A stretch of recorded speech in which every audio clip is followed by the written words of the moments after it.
बिस्मिल्लाहिर्रहमानिर्रहीम अस्सलाम वालेकुम दोस्तों, मैं असफार ते तुसी साडा यूट्यूब चैनल देखते पे हो। हाज़रीन, वाला साहब नूं तुसी साडे काफ़ी व्लॉग दे विच देखिया होना ते हुण इन्हां ने साडी टीम जिहड़ी बाकायदा तौर ते ज्वाइन कर ली है ते अक्सर बेशतर साडे व्लॉग दे विच तुहानूं नज़र आउणगे ते अगे भी सियासत ते दूसरियां कुछ चीज़ां ते जिहड़ा ना ओह रोशनी पाउंदे ने। ते अज इन्हां ने कुछ मज़ाहिया अंदाज मुआशरे की फिर अक्सी करनी है तो असी इन्हों दावत देने इन्हों जिहड़े इन्होंने अज तैयारी की इस मामले में वो इन्हों तो सुन मज़ाहिया गल सुनाओ। अच्छा जी, मसला यह कि दो बंदे गरीब सन तो उन्होंने गरीबों ना घर च रोटी कोई नहीं सी। हाँ जी। ते वो चल पे किते ऐसी जगह ते ऐसे शहर चपड़े जिथे उन्होंने नजर आया कि हर शहर टके धड़ी 2 रुपये की धड़ी है। अच्छा। हर शहर सस्ती सी।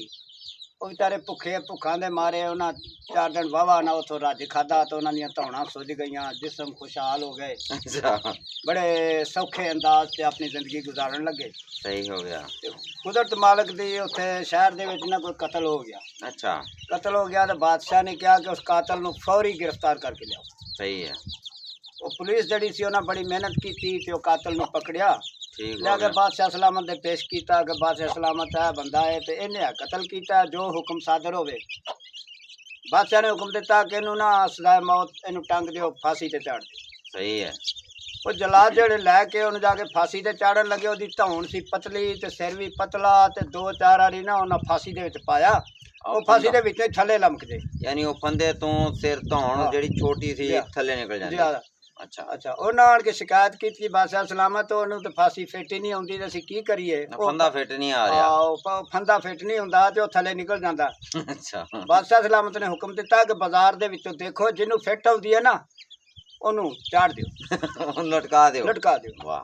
वो जी सिपाही जिउं नसे जिवें साडे लाहौर शहर दे विच तलाश करदे ने आवाम दे गरीब बंदियां नूं लभ के ते उन्हां नूं मारदे पिटदे ने, वो भी नसे। उन्होंने ना वो 2 बंदे हाथी आ गए जिहड़े टके धड़ी सस्ता माल खांदे पींदे सन, उन्हां दीयां धौणां सुजियां सन। अच्छा, मोटे सन। वो मोटे सन, उन्होंने पुलिस ने फड़ के लै गए। अच्छा। और जी आई जी ने हुक्म दिता कि ठीक है इन्हां लै जाओ। अच्छा।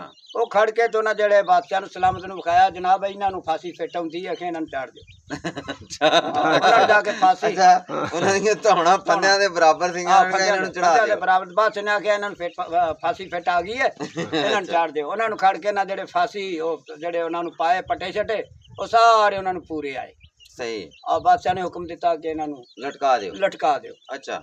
अच्छा ते लटकाते अखड़ चाड़ दिते के लटका दिते। यानी कसूर किसे दा फांसी किसे नूं होनी चाहिदी सी ते लेकिन जेदे गल फंदा हो फिट आया वो ना लटका, जिन्नू फंदा फिट आवे ओनू चाड़ दिओ। वाह, क्या इंसाफ है जी। ते ओह इंसाफ इस टाइम असी अखी देख रहे हैं। हाँ जी। बेगुनाह लोग जड़े ने उन्होंने जेलों दे विच सुट्टी जांदे ने। इज्जतदार जड़े लोग ने उन्होंने तकड़े लोग उन्होंने कोई पुछदा नहीं। अच्छा, कोई होर कोई जग बीती कोई आप बीती जिन्हों कहंदे हुंदे आ, कोई होर वाकया सुनाओ। एक आदमी कला आदमी निकल गया इसी तरह ही सफर से। हाँ जी। उन्हें कहा कि बच्चों वास्ते कोई तिजारत करके लियावा, कोई कारोबार करके लियावा। सही है। वो ऐसे शहर च पढ़िया जिथे उस शहर दे विच ना बादशाह उन्हां दा मर गया सी। अच्छा। ते उन्हां दा कानून सी कि वोट नहीं हन करांदे हुंदे। वोट नहीं सी करांदे। वोट नहीं सी करांदे। वो बाज सी, बाज बादशाह नूं सिलेक्ट करदा हुंदा सी। बाज अच्छा बादशाही बाज सी। उन्हें जेडे छड़ते हैं ना तो जिदे मोढे ते बह जांदा सी उन्होंने वो अपना बादशाह तस्लीम कर लेंदे सन। ठीक हो एक जानवर दे कहण ते वो अपना बादशाह तस्लीम करते सन। क्या बात है। बाज इंतखाब करदा सी बादशाही दे बादशाह दा। सही है। अच्छा, वो जेडे उस शहर चपड़िया ते अगे ओदा बाज छड्डिया सी, वो बाज आण के ना उस अजनबी दे कंधे ते बह गया। ओ अच्छा, अजनबी सी। हां, वो अजनबी सी, ओदे कंधे ते बह गया। उन्हां वेख्या यार बंदा अजनबी है, दोबारा बाज छड्डो। दोबारा छड्डिया, फिर आण के ना ओदे कंधे ते बह गया। 3 वारी उन्हां अमल कीता। तीन दफा ओदे कंधे ते उन्हां आख्या नहीं, ये बाज ने जो इंतखाब कीता बिल्कुल सही कीता, असीं तस्लीम करने आ। सारी मखलूक ने तस्लीम कर लिया। उन्होंने जी तखत ते बाता बादशाही महलात च गया तो बड़ा परेशान हो गए, नवा बंदा सी।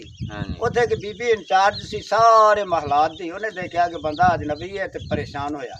हाँ जी। ਉਹ ਬੀਬੀ ਨੇ ਕਿਹਾ ਕਿ ਬਾਦਸ਼ਾਹ ਸਲਾਮਤ ਕੱਲ ਨੂੰ ਜਿਹੜੇ ਦਰਬਾਰ ਜਾਏਗਾ ਨਾ, ਮੈਂ ਤੈਨੂੰ ਇੱਕ ਕੁਲੀਆ ਦੱਸਾਂਗੀ, ਸਬਕ ਦਿਆਂਗੀ, ਉਹਦੇ ਤੇ ਤੂੰ ਅਮਲ ਕਰੀ। अच्छा ਬਾਦਸ਼ਾਹ ਨੇ ਕਿਹਾ ਠੀਕ ਹੈ। ਸੁਬਾਹ ਹੋਈ, ਬਾਦਸ਼ਾਹ ਨੇ ਆਪਣਾ ਬਾਦਸ਼ਾਹੀ ਪਹਿਰਾਨ ਪਾਇਆ ਤੇ ਦਰਬਾਰ ਦੀ ਤਰਫ ਰਵਾਨਾ ਹੋਇਆ। ਉਹ ਬੀਬੀ ਨੇ ਕਿਹਾ ਕਿ ਜੋ ਜ਼ੁਬਾਨ ਦੇ ਵਿੱਚੋਂ ਗੱਲ ਕੱਢੇ ਨਾ, ਉਹਦੇ ਵਿੱਚ ਕਾਇਮ ਰਹੀ, ਉਹ ਤੇ ਤਬਦੀਲੀ ਨਾ ਕਰੀ। सही ਜੋ ਹੁਕਮ ਸਾਦਰ ਕਰੇ ਉਹਦੇ ਤੋਂ ਪਿੱਛੇ ਨਾ ਹਟੀ। सही हो गया। ਬਾਦਸ਼ਾਹ ਕਿਹਾ ਠੀਕ ਹੈ। ਉਹਦੀ ਜਾ ਕੇ ਬਾਦਸ਼ਾਹ ਬਹਿ ਗਿਆ। ਸਾਰੇ ਮਸ਼ੀਰ 80 ਮਸ਼ੀਰ ਹੋਣ ਜਿਵੇਂ ਇਸਲਾਮਾਬਾਦ ਦੇ ਵਿੱਚ ਨੇ, अच्छा ਬੜੇ ਬੜੇ ਮਸ਼ੀਰ ਚਾਲ ਸਵੇਰੇ ਬਹਿ ਗਏ।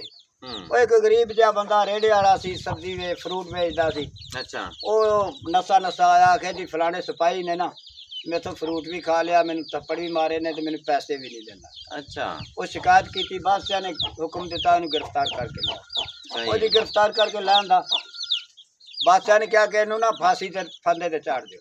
सही ਜਲਾਦ ਨੂੰ ਸੱਦਿਆ, ਜਲਾਦ ਨੂੰ ਕਿਹਾ ਇਹਦਾ ਸਰ ਕਲਮ ਕਰ ਦਿਓ। अच्छा ਅੱਛਾ, ਉਹ ਜਲਾਦ ਲੈ ਕੇ ਥੋੜਾ ਜਿਹਾ ਟੁਰੇ ਤੇ ਦਾएं ਪਾਸੇ ਇੱਕ ਮਸ਼ੀਰ ਸੀ। ਉਹਨੇ ਕਿਹਾ ਜੀ ਕੀ ਫਰੂਟ ਤੇ ਕੀ ਸਜ਼ਾਏ ਮੌਤ। हाँ जी ਬਾਦਸ਼ਾਹ ਨੇ ਉਹਨਾਂ ਜਲਾਦਾਂ ਨੂੰ ਫਿਰ ਬੁਲਾਇਆ, ਬੁਲਾ ਕੇ ਕਿਹਾ ਕਿ ਇਸ ਬੰਦੇ ਨੂੰ ਵੀ ਨਾਲ ਲੈ ਜਾਓ। अच्छा ਹਾਂ, अच्छा ਜਿਹੜੇ ਜਲਾਦ ਆਏ ਆਣ ਕੇ ਉਹਨੂੰ ਵੀ ਨਾਲ ਲੈ ਕੇ, ਤਲਵਾਰਾਂ ਹੱਥ 'ਚ, ਉਹਨਾਂ ਸਿਰ ਕਲਮ ਕਰਨੇ ਸਨ। अच्छा ਥੋੜਾ ਜਿਹਾ ਅੱਗੇ ਗਏ ਤੇ ਇੱਕ ਹੋਰ ਮਸ਼ੀਰ ਸੀ, ਉਹਦਾ ਕਰੀਬੀ ਰਿਸ਼ਤੇਦਾਰ ਹੀ ਸੀ। उन्हें भी क्या ਉਹਨੇ ਕਿਹਾ ਜੀ ਬਾਦਸ਼ਾਹ ਸਲਾਮਤ, ਉਹਦਾ ਤੇ ਫਰੂਟ ਦਾ ਕਸੂਰ ਸੀ, ਗਲਤੀ ਸੀ, ਇਹਦਾ ਕੀ ਕਸੂਰ ਹੈ। ਬਾਦਸ਼ਾਹ ਨੇ ਫਿਰ ਜਲਾਦ ਨੂੰ ਬੁਲਾਇਆ, ਇੱਧਰ ਆਓ ਬਈ ਇਹਨੂੰ ਵੀ ਲਾ ਜਾਓ, ਇਹਦਾ ਵੀ ਸਿਰ ਕਲਮ ਕਰ ਦਿਓ। अच्छा ਅੱਛਾ, ਫਿਰ ਪੂਰੇ ਦਰਬਾਰ ਦੇ ਵਿੱਚ ਸਨਾਟਾ ਛਾ ਗਿਆ। ਉਹਨੇ ਕਿਹਾ ਜਿਹੜਾ ਬੋਲੇਗਾ ਦਾ ਸਿਰ ਕਲਮ ਹੋ ਜਾਏਗਾ। वाह ਇਹ ਇਨਸਾਫ ਦਾ ਤਕਾਜ਼ਾ। वाह ਉਹ ਖੜ ਕੇ ਤਿੰਨਾਂ ਦੇ ਸਿਰ ਲਾ ਤੇ ਪੂਰੇ ਮੁਲਕ ਦੇ ਵਿੱਚ ਇਹ ਹਕੀਕਤ ਜਿਹੜੀ ਹਰ ਸ਼ਹਿਰੀ ਦੇ ਤੱਕ ਫੈਲ ਗਈ। ਟੱਪੜ ਗਈ ਕਿ ਬਾਦਸ਼ਾਹ ਐਸਾ ਆਇਆ ਹੈ ਕਿ ਇਨਸਾਫ ਪਸੰਦ ਹੈ, ਇਨਸਾਫ ਪਸੰਦ ਹੈ। ਸਿਰਫ ਉਹਨੇ ਤਿੰਨ ਸਿਰ ਲਾਏ ਸਨ ਤੇ ਮੁਲਕ ਦੇ ਵਿੱਚ ਅਮਨ ਅਮਾਨ ਹੋ ਗਿਆ। अमन अमान ਹੁਣ हो ਸਾਡਾ गया। ਪਾਕਿਸਤਾਨ ਜਿੰਨਾ ਚਿਰ ਇਹਨਾਂ ਦੇ ਤਿੰਨਾਂ ਦੇ ਸਿਰ ਨਹੀਂ ਲਾਦੇ, ਕਦੇ ਵੀ ਅਮਨ ਅਮਾਨ ਨਹੀਂ ਹੋ ਸਕਦਾ। क्या बात है जी। ਪਾਕਿਸਤਾਨ ਜ਼ਿੰਦਾਬਾਦ। जिंदाबाद।